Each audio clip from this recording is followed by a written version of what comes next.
Guys, thank you so much for joining me today for career planning during a pandemic workshop. I'm really excited to be delivering this. As Pierre said, my name is CK Parker McKevitt, or Insaki Parker McKevitt.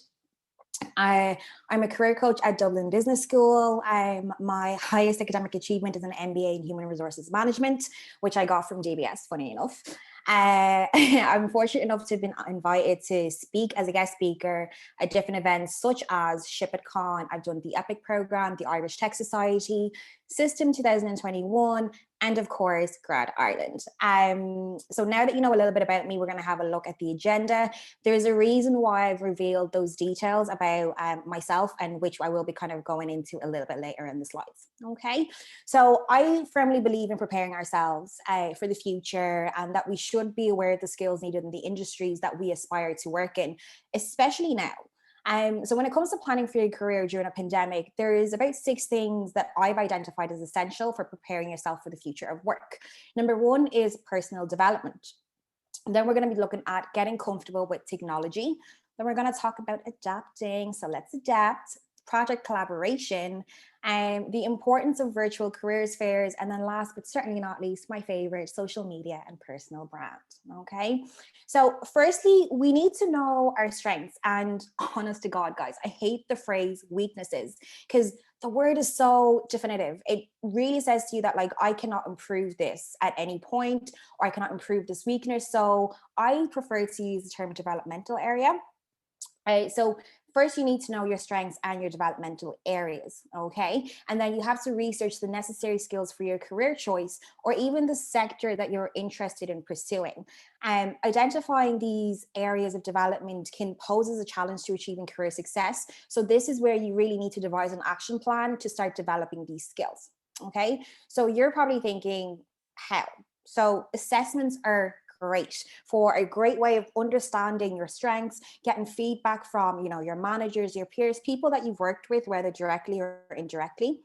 It's important that you also possess a sense of self-awareness, because it is key to identifying the areas of development, because you need to be honest with yourself about what you're really good at and what you're really not good at. Okay. So we're also living in the world of modern day technology where we can get information, at our fingertips. So go to Google and start looking at the skills that are required for the career that you aspire to get into. So talk to your careers coaches, guidance counselors, or whatever supports there are in your college, or even reach out to somebody on LinkedIn who works as a coach, because I know myself, I'm always happy to help students no matter what institution they come from. If they reach out to me, I will give them any information that I do have. So it's something that I would say, just reach out to people who have that knowledge in that area and can help you as well.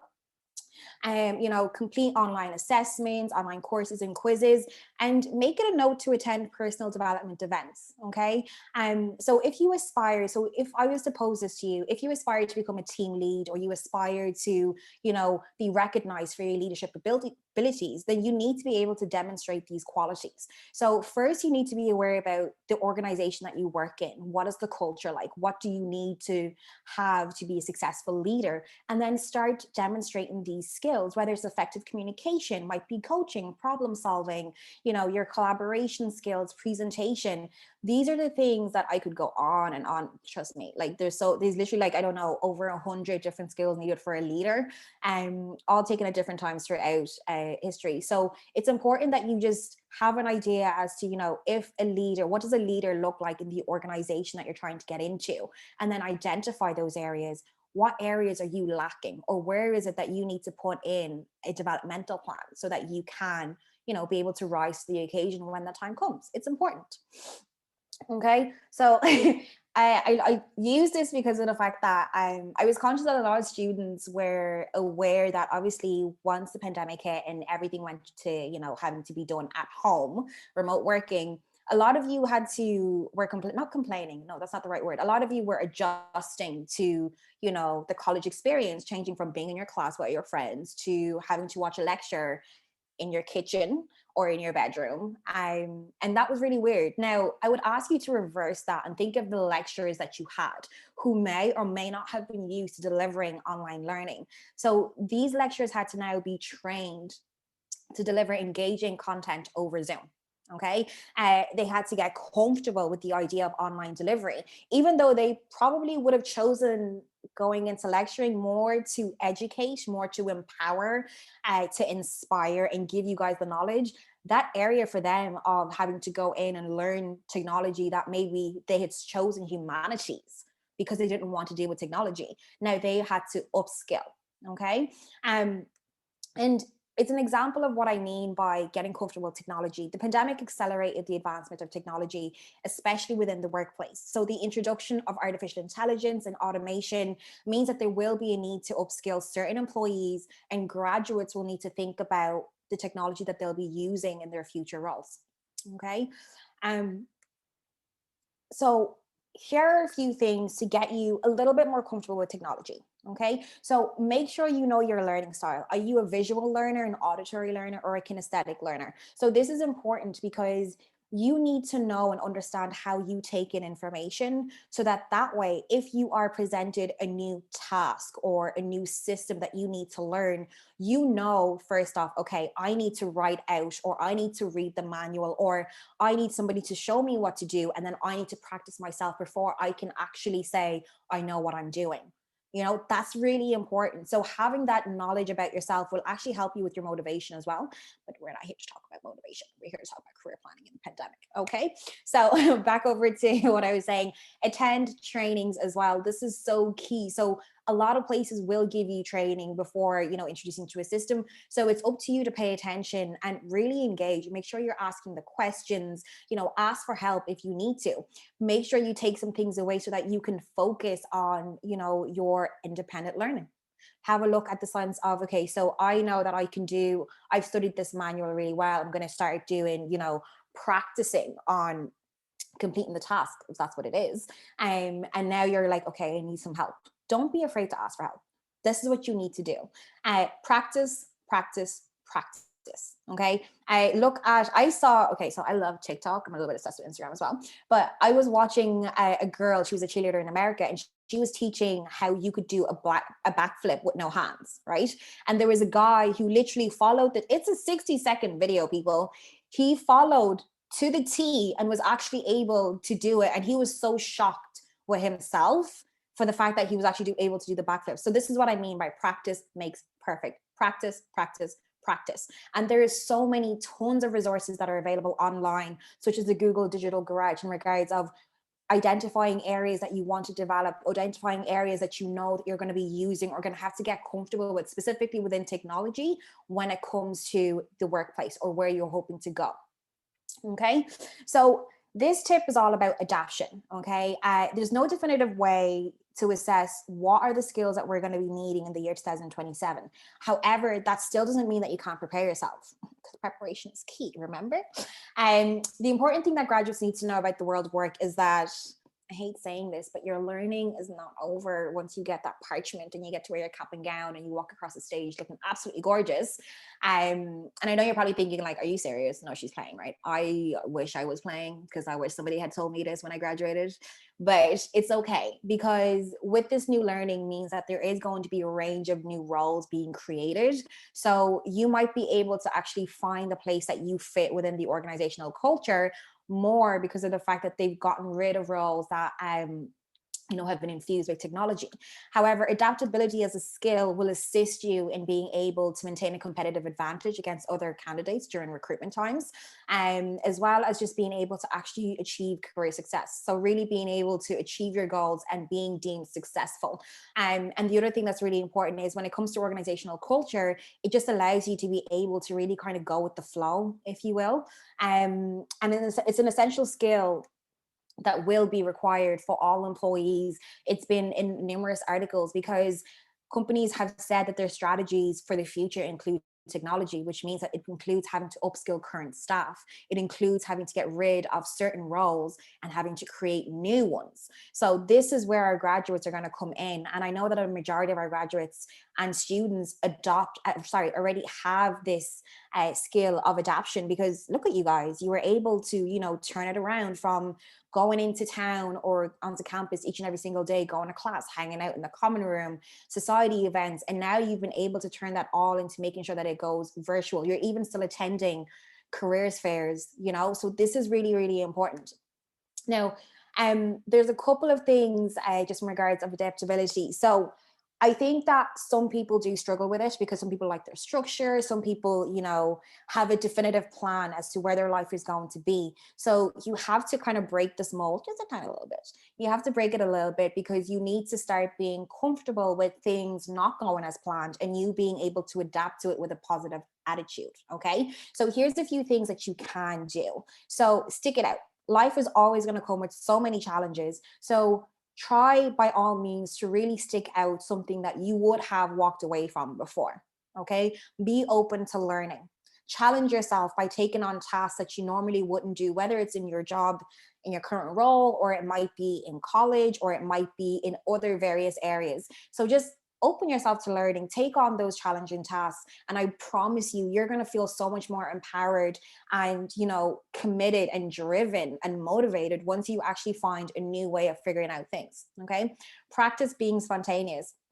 The reason why this is so important is because if you are used to the same thing day in and day out, whenever something new happens or something new, your brain starts to panic because it's like, this is different. I don't like it. I don't like it. Stop it, So you're practicing being spontaneous. So you'll just be able to give your brain and train your brain to, instead of reacting with panic at something different, be like, oh, it's different. That's fine. We're going to just adapt to it. Let's keep doing it. Let's go.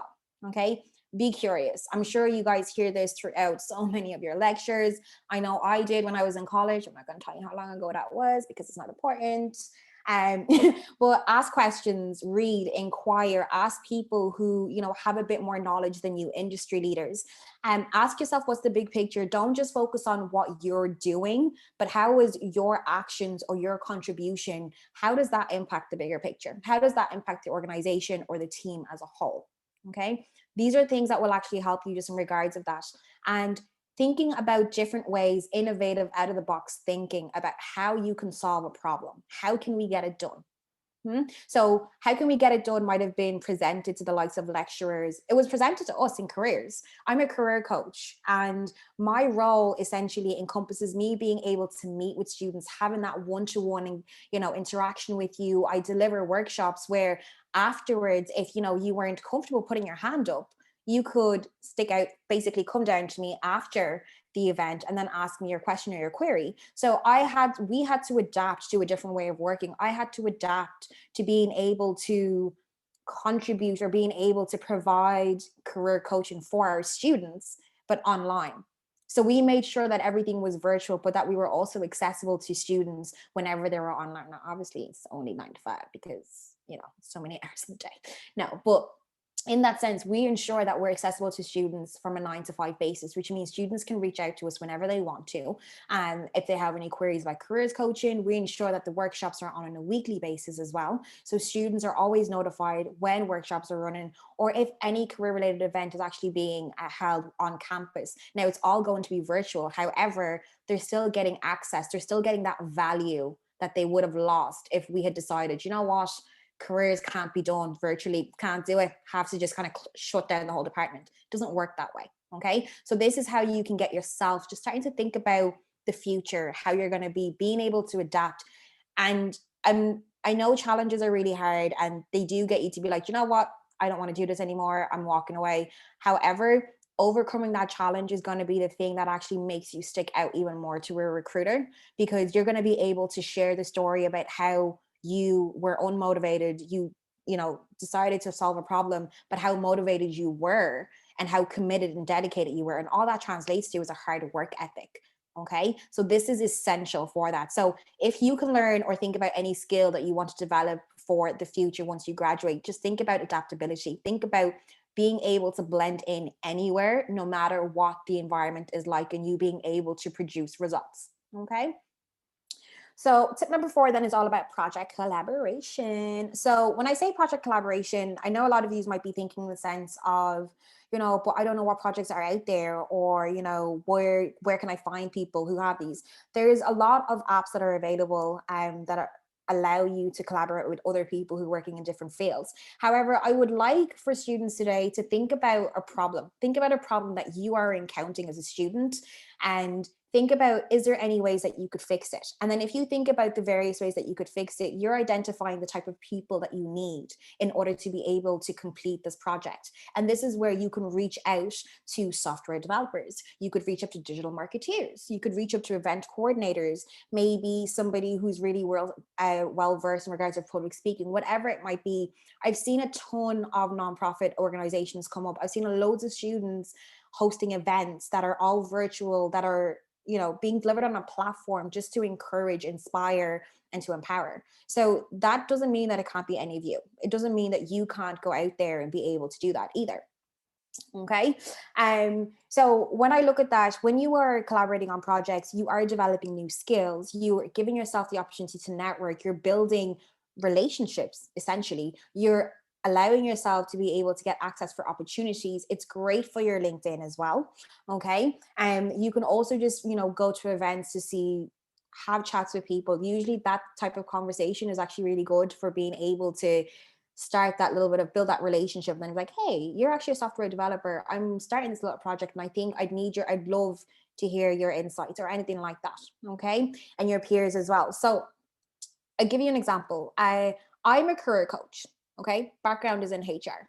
And you saw that I was speaking about me being a public speaker, a guest speaker. I was asked to host a technology conference. I don't know anything about technology aside from the fact that I got a computer and a phone. Okay. And I was able to help coordinate one. Okay. So I was asked to be the host, and then I got involved in the planning, and then I got involved in the coordination, problem solving, all of that. And now I have public speaking as well as event management and coordination as additional skills to add on. Okay. So take a chance on the projects that call to you, especially calling out the skills that you don't share or talk about, but that you know that you're really strong at. Okay. So virtual careers fairs, Grad Ireland, why we're all here today and why you get to hear me speak and babble on for half an hour. Grad Ireland provides students with a platform where they can connect and network with potential employers. They also give students an opportunity to ask those burning questions that only an employer can answer. So essentially they provide a networking opportunity. So what skills do you look for when you're hiring? Aside from the knowledge of, Tableau, what independent learning would you recommend to stand a chance of being hired by your organizations? Do you accept 1G visas? What is the usual career path for someone in this position in the organization? This is essentially what Grad Ireland is giving you. It's giving you that first seat, that front line, to give you an opportunity to make a really good impression. Okay. So making a good impression is the first step of building a relationship. If you make a good impression, this will make it easier to remember you and be more open to connecting with you as well. So a lot of times, employers, recruiters that are at these fairs will receive tons, been in recruitment, tons of connection requests on LinkedIn. And sometimes if you've been speaking to a load of people all day, those people that made the good impression, that took the time to actually ask you questions about your organization, really questions that showed their genuine interest, those are the ones that are going to be remembered and are going to be added and will be considered for potential future opportunities. Okay, so use careers fairs as a means of not only finding out what job opportunities are available, but also to connect and start building relationships with employers who might be in a position to offer you a job one day. All right. So when it comes to,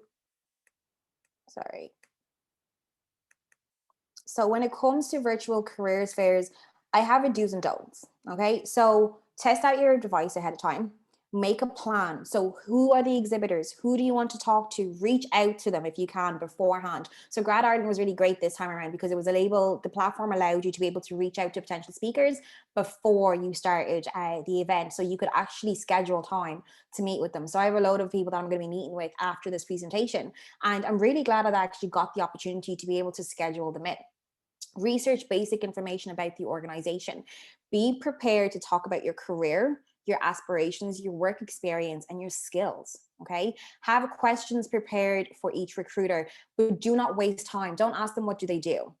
That is really, as a recruiter, as a previous recruiter, I have to say, it's not insulting. It's just, it gives this impression that you don't really care. There's something that's attracted you to the table, and you just want to talk because you want something. And usually it's because of the fact there's a nice pen, or, we're giving away free water bottles, whatever it might be. So don't do that. Try to actually approach in a way where you're showing that I'm interested. I may not know a lot about you, but I'm willing to learn. Okay. When you're on the chat, write in full sentences and avoid using slang. Please, please. I know that you guys are grown, and I do know that with the I am, it does give it this really relaxed kind of, we're just chilling out type of atmosphere, but do use full sentences, because these people are, potential employers. They could be hiring you one day. Also be very conscious that you're going to be polite, use your manners, really important. And if you did speak about any potential opportunities, make sure that you're following up with the recruiter by sending them an email afterwards, tell them what a pleasure it was to meet them, and things like that. Okay. So the don'ts, really simple. Don't be there in your pajamas. I know that it's virtual, but dress professionally. Get yourself in that mind frame of, this is a professional event. This is what I would dress like if I was there. This is what I would wear if I had to actually go to the event and physically be in presence. Okay. So don't wait for your employers to initiate the conversation either. Try to ask them questions. Like I said, don't ask questions like, what does your company do? No, don't do that. Okay. If you are chatting to somebody on chat, don't be impatient and just leave the chat because they haven't responded to you in a prompt time. I've had 7 different conversations going this morning just on the Grad Ireland platform. And that's not including my own emails and my other job, that kind of way. So it's really important that, you don't be impatient. Just let them come back to you.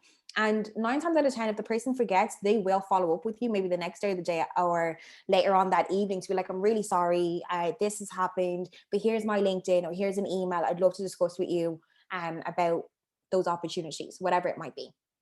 Don't pester your new contacts that you've just made as well with continuous, emails or finding out about opportunities. Don't monopolize either recruiter's time, especially with irrelevant questions. And essential, don't expect to be hired on the spot. Okay. So last but certainly not least, social media and personal branding. The reason why I was talking to you about what I did was because it tied into the part about project collaboration. So I said yes to hosting, even though I'd never hosted before. And the first hosting event that I did was over 500 people. I nearly cried that morning, but I did it and I got through it.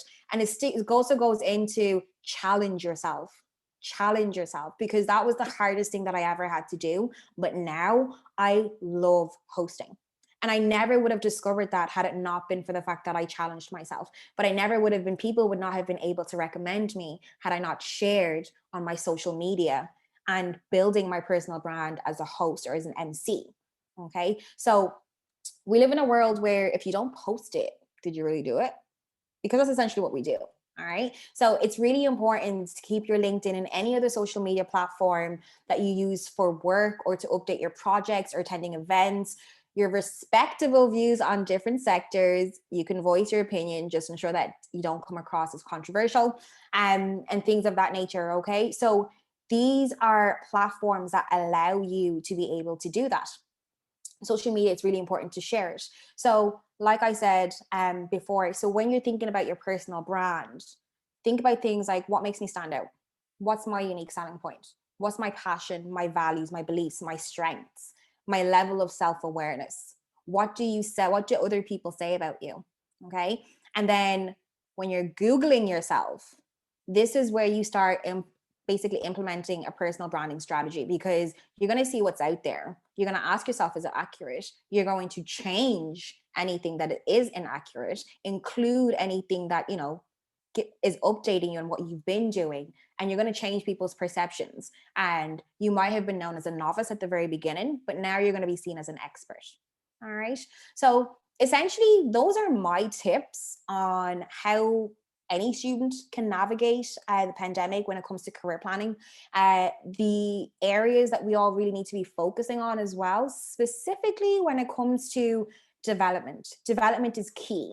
And being comfortable with technology is one thing, but there is still a need for soft skills development, especially within our graduates, because obviously we want you guys to be successful and we want you to go out there and achieve career success. So you can come back and talk to other students and tell them about how you navigated your way and actually were able to aspire to achieve the career of your dreams through a pandemic.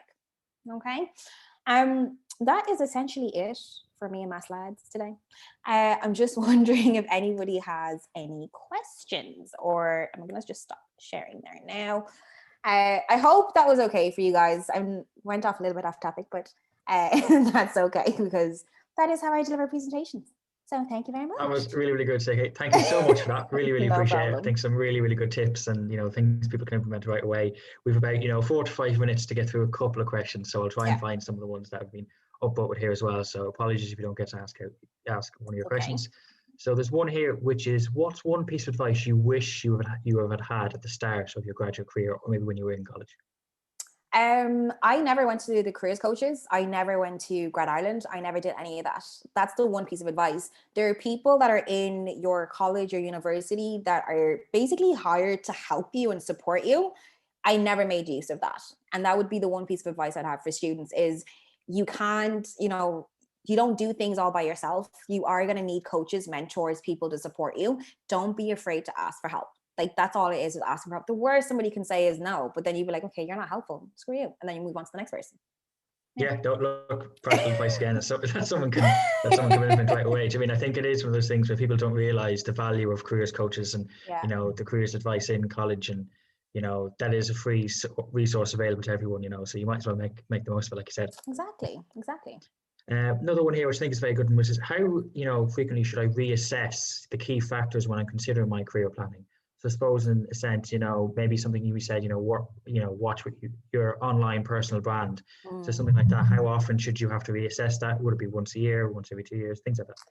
I would reassess it at the end of any project or huge project that you complete, because that might change the direction of where you are going. So I'll give you an example. My personal branding before I got started to be asked to be host or MC was all kind of towards building myself as a successful career coach. That's essentially what I was only interested in. So once I started doing these events and, doing hackathons and hosting that, I had to reevaluate. I was like, okay, so now you're actually being involved in a lot more tech, oriented events and emceeing and hosting and things like that. So I had to change my personal branding strategy to be able to encompass and include the hosting that I did want to be recognized for as well. So after every project or any big project where you're like, I finally achieved, or this huge challenge, this is when you need to look at it, because you need to ask yourself, am I still going in that direction, or has my direction changed?